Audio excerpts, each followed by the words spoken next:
Hi అండి, అందరికీ నమస్కారం అండి. ఫ్రెండ్స్, మనకి ఇప్పుడిప్పుడే వచ్చిన ఏపీ వెదర్ రిపోర్ట్ గురించి ఒక్కసారి క్లారిటీగా తెలుసుకుందామండి. ఇక్కడైతే మనకు వచ్చిన అప్డేట్ ప్రకారంగా దిశ మార్చిన అల్పపీడనం రేపటి నుండి ఈ జిల్లాల్లో భారీ వర్షాలు అంటూ అప్డేట్ అయితే రావడం జరిగిందండి.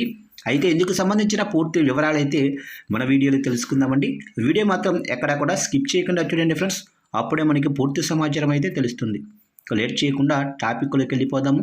ఇక నైరుతి బంగాళాఖాతంలో ఏర్పడిన అల్పపీడనం కాస్త బలపడి వాయుగుండంగా అనంతరం తీత్వా తుఫానుగా మారింది.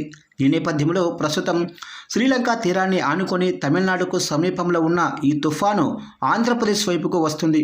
దీంతో ఉత్తర తమిళనాడు, పుదుచ్చేరి, దక్షిణ కోస్తా తీరాలకు ముప్పు పొంచి ఉన్నట్లు వాతావరణ విభాగం ప్రకటించింది. ఈ నేపథ్యంలో ఏపీ ప్రభుత్వం అప్రమత్తమవుతుంది. ఏపీలోని తిరుపతి, చిత్తూరు, కడప, నెల్లూరు, ప్రకాశం జిల్లాలకు దీత్వా తుఫాను ముప్పు పొంచి ఉన్నట్లు అందుతున్న సమాచారం మేరకు ప్రభుత్వం అలర్ట్ అయ్యింది. ఇవాళ ఈ 5 జిల్లాల కలెక్టర్లు, ఎస్పీలతో తాజా పరిస్థితిని హోంమంత్రి వంగలపూడి అనిత సమీక్షించారు. అనంతరం వారికి కీలక ఆదేశాలు జారీ చేశారు.